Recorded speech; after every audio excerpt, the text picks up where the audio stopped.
খোকা, ওই খোকা, তুই কোথায় যাচ্ছিস বাবা? কোথায় যাচ্ছিস আমাকে ছেড়ে? তুই কি আর ফিরবি না?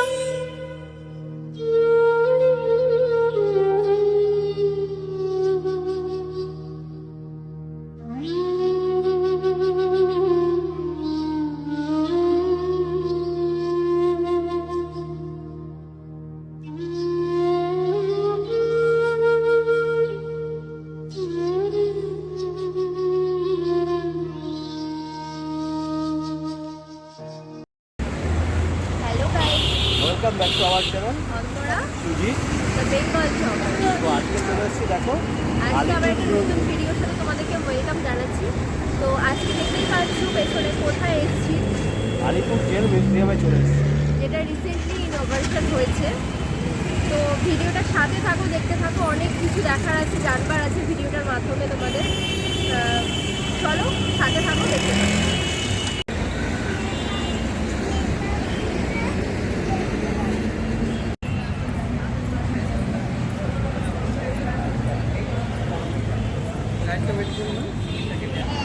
সুজিত টিকিট কাটতে ঢুকলো ওখানে।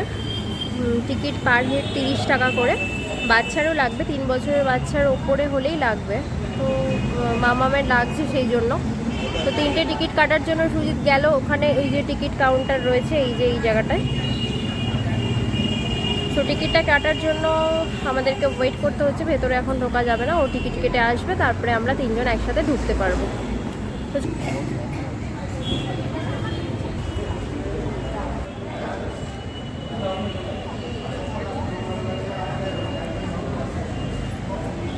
টিকিট কাটা হয়ে গেছে, এবার আমরা ভেতরের দিকে যাচ্ছি। চলো যাওয়া যাক। 1906 সালে আদি গঙ্গার ধারে তৈরি হয়েছিল এই আলিপুর জেল, যেটি ব্রিটিশদের নির্মিত। বিপ্লবীদের কিছু গানের কথা এখানটা তুলে ধরা হয়েছে। কারা হই লৌহ কপাট, ভেঙে ফেল করলে লোপাট। বন্দি থাকা অবস্থায় তাদের কষ্টের কিছু কথা গানেই আবদ্ধ হয়েছে। এই যে এটা হচ্ছে পাঠ ভবন।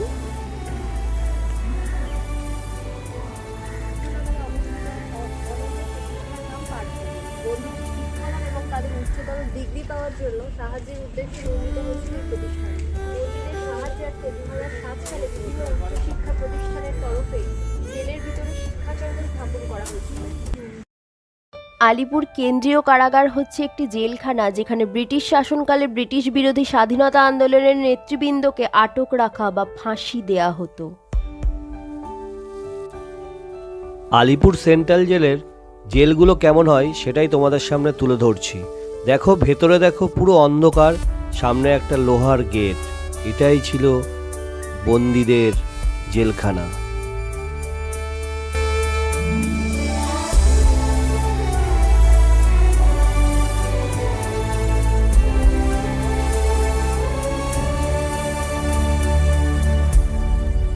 আমরা এখন এগিয়ে চলেছি ফাঁসির মঞ্চের দিকে।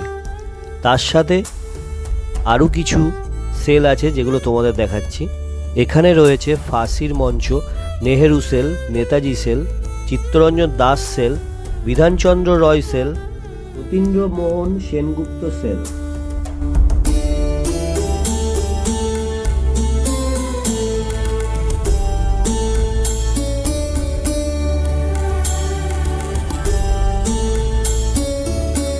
এবার বাঁদিকে আমরা প্রবেশ করছি ফাঁসির মঞ্চের দিকে।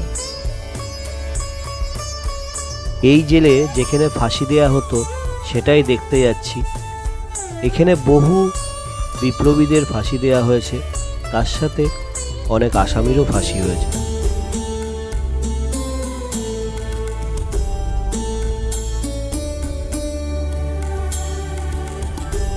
খোকা, ওই খোকা, তুই কোথায় যাচ্ছিস বাবা? কোথায় যাচ্ছিস আমাকে ছেড়ে? তুই কি আর ফিরবি না?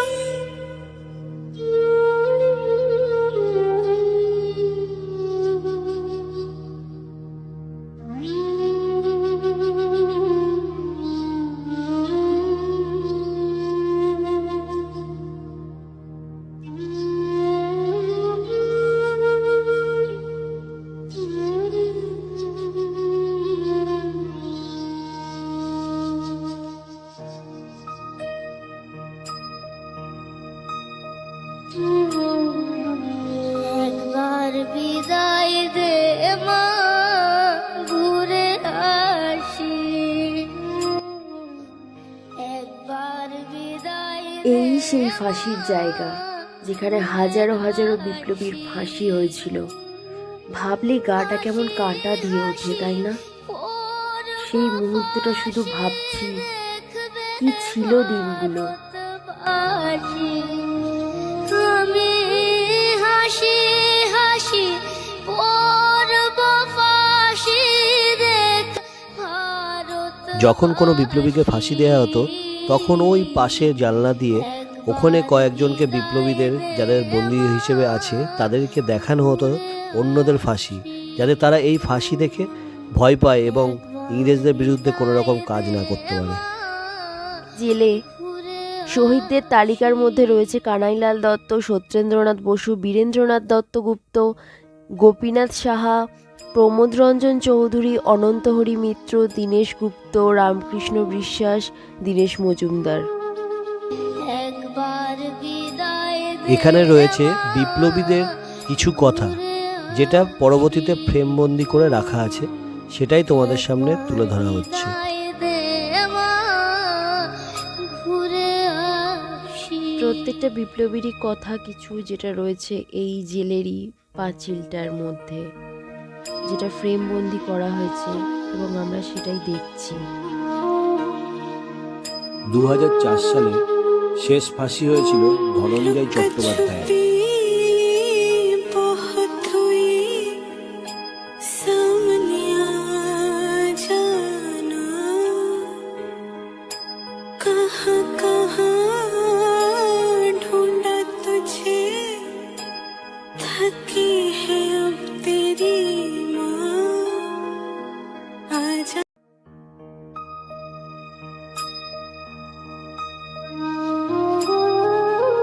দশ মাস 10 দিন পরে এই সেই ঘর যেখানে ফাঁসি দেওয়ার পরে বডিগুলো রাখা হতো, আর ঠিক এই স্ট্রেচারের ওপরে বডিগুলো রাখা থাকতো, যেখানে ইংরেজদের ডাক্তাররা তাকে মৃত বলে ঘোষণা করত।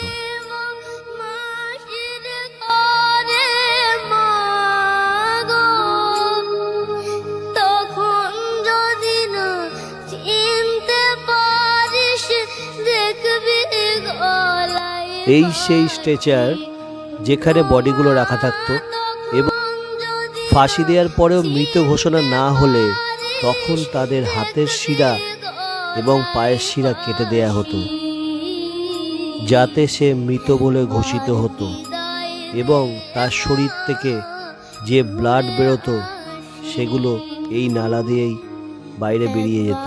বিদায় দে এখন আমরা যে জেলটার দিকে এগোচ্ছি সেটা ঠিক ফাঁসি মঞ্চের সামনেই। একবার বিদায় দে মা। আর এখানে দেখো ইংরেজদের একটা মূর্তি করা আছে। বিপ্লবীদের ফাঁসির আগের দিন এই জেলেই রাখা হতো এবং এখানে শোয়ার মতো দেখতে পাচ্ছ একটি জায়গা করা আছে। এখানে বিপ্লবীরা সারা রাত কাটিয়ে পরের দিন ভোরবেলা তাদেরকে ফাঁসি মঞ্চে নিয়ে যাওয়া হতো, আর এই ঘরে একটাই জানলা থাকতো। এখনকার দিনে মানুষেরা কত বড় বড় ঘর বাড়ি, আরামকেদারা বিছানা খাট বানায়, কিন্তু এরা দেখো কত ছোট জায়গায়, সরু জায়গায়, প্লাস্টার করা একটা জায়গায়, সিমেন্টের বেড টাইপের করা, যেখানে দিনের পর দিন, রাতের পর রাত, মাসের পর মাস, বছরের পর বছর তাদের কেটে গেছে এই ছোট্ট একটা কুঠিরে, যেখানে বাথরুম, খাওয়া, থাকা, এভরিথিং সব কিছু করতো।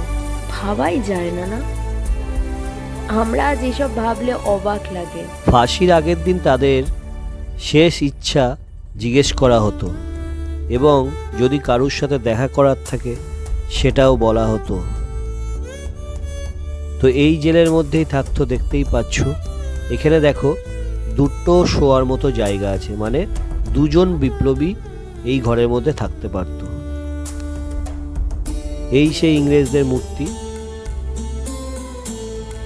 এখানে আর একটি ফাঁসির দড়ি দেখানো হয়েছে, যেটা কিনা পরে তৈরি করা হয়েছে।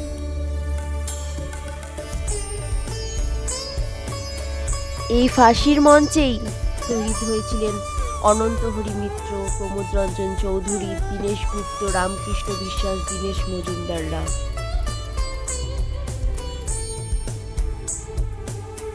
তখন দেশ জুড়ে স্বাধীনতা আন্দোলনের জোয়ার। সেই আন্দোলনের বিভিন্ন পর্বে ব্রিটিশ পুলিশের হাতে গ্রেপ্তার হয়, এখানে কাটাতে হয়েছে জওহরলাল নেহেরু, নেতাজি সুভাষচন্দ্র বসু, দেশবন্ধু চিত্তরঞ্জন দাসের মতো প্রাতঃস্মরণীয়দের। এখনকার অলি গলি অলিন্দে মাখা সেসব ইতিহাস।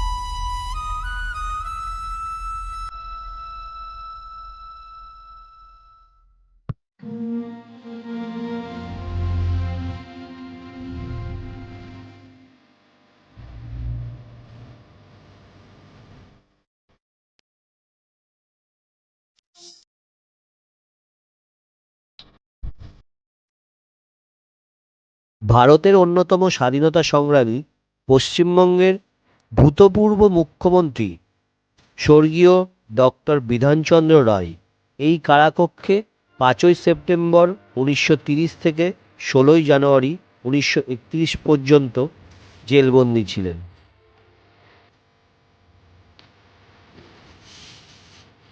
তার একটি মূর্তি পরবর্তীতে এই জেলের মধ্যে রাখা আছে।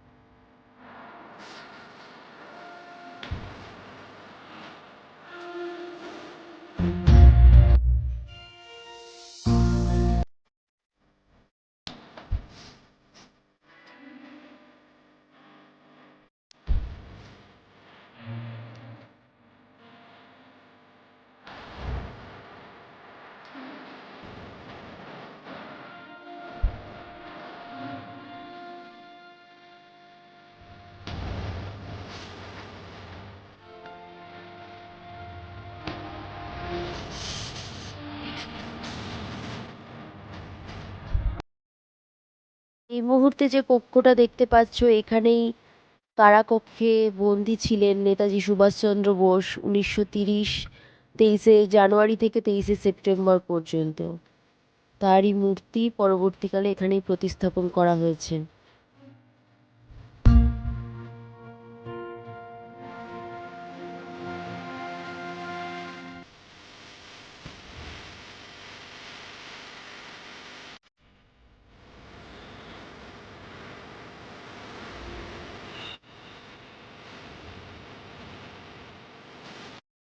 এই কক্ষেই ছিলেন দেশবন্ধু চিত্তরঞ্জন দাস 14ই ফেব্রুয়ারি থেকে 9ই আগস্ট 1922 এই কারাকক্ষেই বন্দী ছিলেন। ঠিক তার পাশের ঘরেই ছিলেন যতীন্দ্রমোহন সেনগুপ্ত।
আমরা নেহেরু ভবনে প্রবেশ করছি,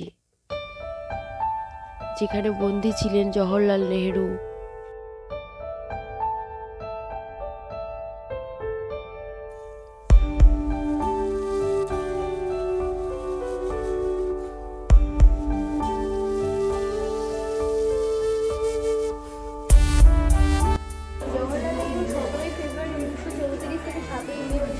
পর্যন্ত এই কারাকক্ষে ছিলেন।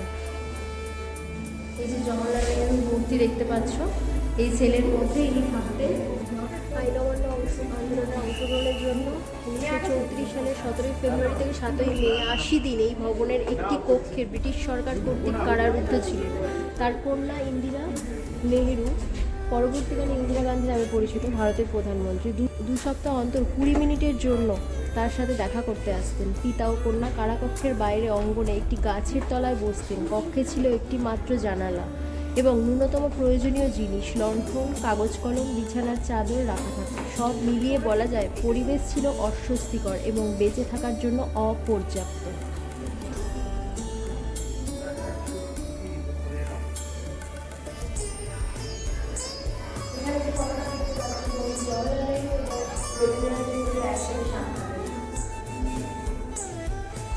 এই যে পিতা ও কন্যা একসাথে মুম্বাই তৈরি করতাম। আর এটা হচ্ছে ইন্দিরা গান্ধী, অ্যালবার্ট আইনস্টাইন, জওহরলাল নেহেরু এবং বিজয়লক্ষ্মী বসু একসাথে।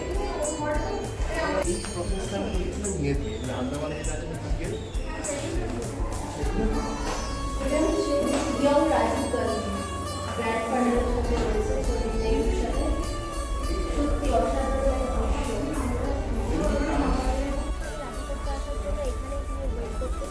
যখন ওনার বাবা জওহরলাল নেহেরু এই জেলের মধ্যে বন্দী ছিল, তখন তিনি যখন দেখা করতে আসতেন, তখন তিনি এখানেই এই গাছতলাতে বসে থাকতেন এইভাবেই দেখেন। সেই ছবিটাই পরবর্তীতে মিউজিয়ামে রেখেছে একটা মূর্তি দিয়ে।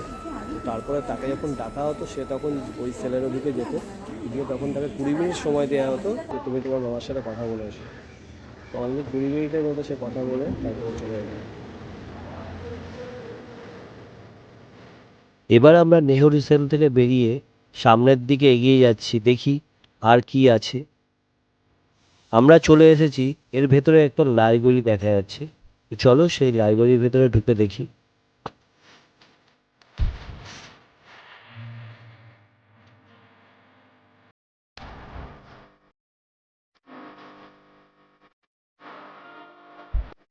ভেতর দিকে এসে এখানে রয়েছে ফুড জোন।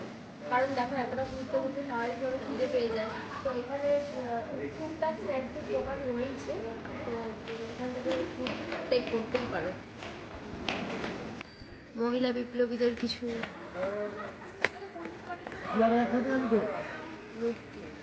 আর দেখো এই দেখো একদম লাস্টের দিকে দেখো এই টাইম সাউন্ড এই যে ওই জায়গাটায় শো হয়, তো এই মাঠটাতে দেখতে পাচ্ছ এখানে শোটা হয়, লাইট অ্যান্ড সাউন্ড শো।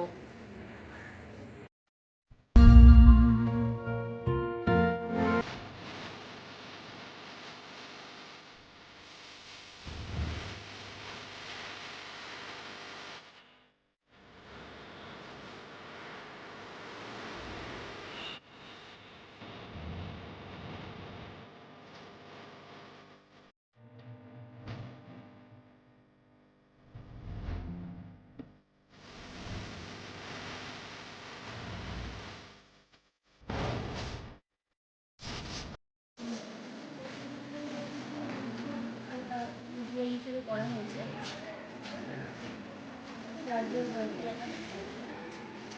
প্রদর্শনী কক্ষে প্রবেশ করছি।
এই মিউজিয়ামে একটি সিনেমার মতো স্ক্রিন বানানো আছে।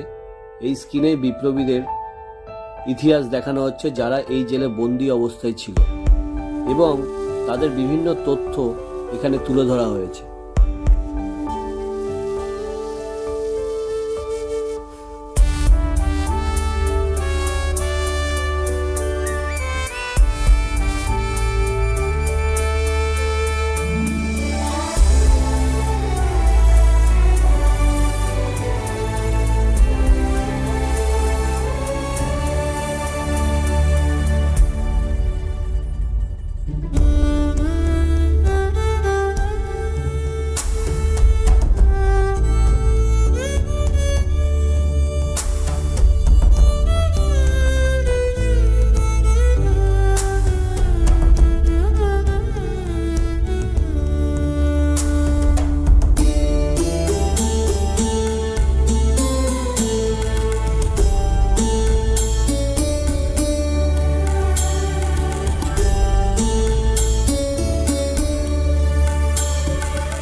হাজারো হাজারো বিপ্লবীরা তাদের নিজেদের বিন্দু বিন্দু রক্তের ফোঁটা দিয়ে যেভাবে ভারতবর্ষকে স্বাধীন করে এনেছে, আজ সেই ভারতবর্ষে এত দুর্নীতি, নোংরামি, রেষারেষি, হিংসামি চারিদিকে ভরে গেছে।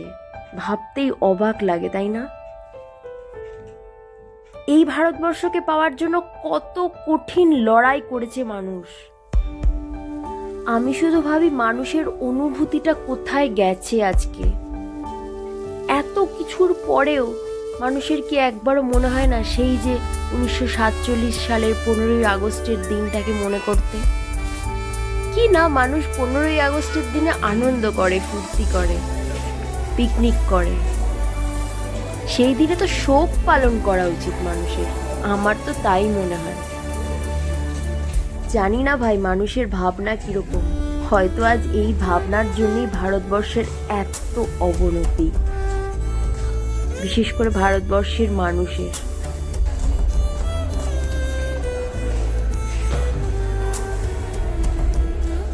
এই দেখো, এটা 3 নম্বর ওয়ার্ড, ওয়ার্ড নাম্বার 3, তো ওয়ার্ড নাম্বার 3 এর সেল। সেটাই দেখো, পুরোটা দেখো কত বড়, মাঝখানে দেখো 2টো গেট আছে, লম্বা পুরো সেলটা ছিল। সে দেখো, এই দেখো সুন্দর জায়গা করা আছে। দেখো আমাদের ঠিক পেছনে দেখো ওয়াচ টাওয়ার আছে, এই ওয়াচ টাওয়ারটা ঠিক জেলের মাঝখানে। তো সেক্ষেত্রে কী হচ্ছে, জেলের মাঝখানে থাকার জন্য যে যখন ব্রিটিশ আমলে যখন বন্দীরা থাকতো তখন তাদেরকে মানে ওয়াচ করার জন্য, দেখার জন্য ওপর থেকে তারা দেখতো যে কোনো বন্দি পালিয়ে যাচ্ছে বা সে কী করছে সেটাই দেখা হতো। এই দেখা ঠিক আমার পেছনে এই যে ওয়াচটা। ভেতরে যাওয়া যাক।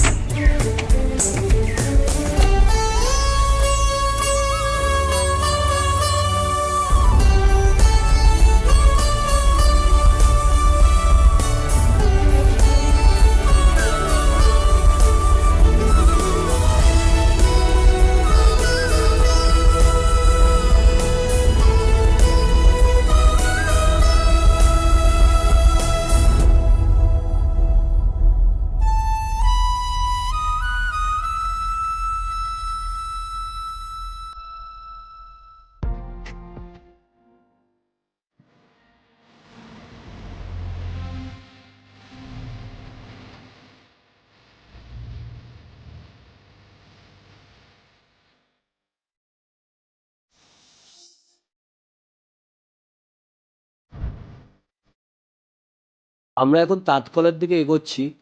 দেখো এই সামনের ঘরটা দেখতে পাচ্ছ, এখানেই বন্দীদের দিয়ে তাঁত বোনানো হতো। আর এখানে দেখো একটা ইংরেজ আর একটা বন্দির মধ্যে কিছু কথার দৃশ্য মূর্তি হিসেবে পরবর্তীতে এখানে দেয়া হয়েছে।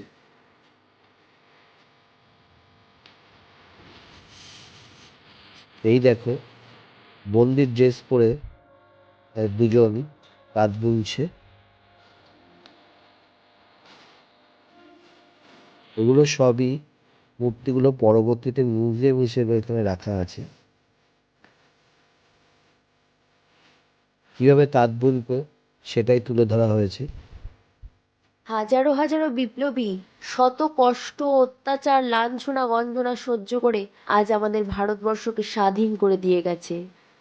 সেই সব কষ্টের কথা ভাবলে সত্যি গায়ে কাঁটা দেয়। জানি না কার ফিলিংস কীরকম। আমি ওখানে গিয়ে আমার যেরকম ফিল হয়েছে, আমি আমার সেই বক্তব্যটাই তোমাদের সামনে তুলে ধরলাম।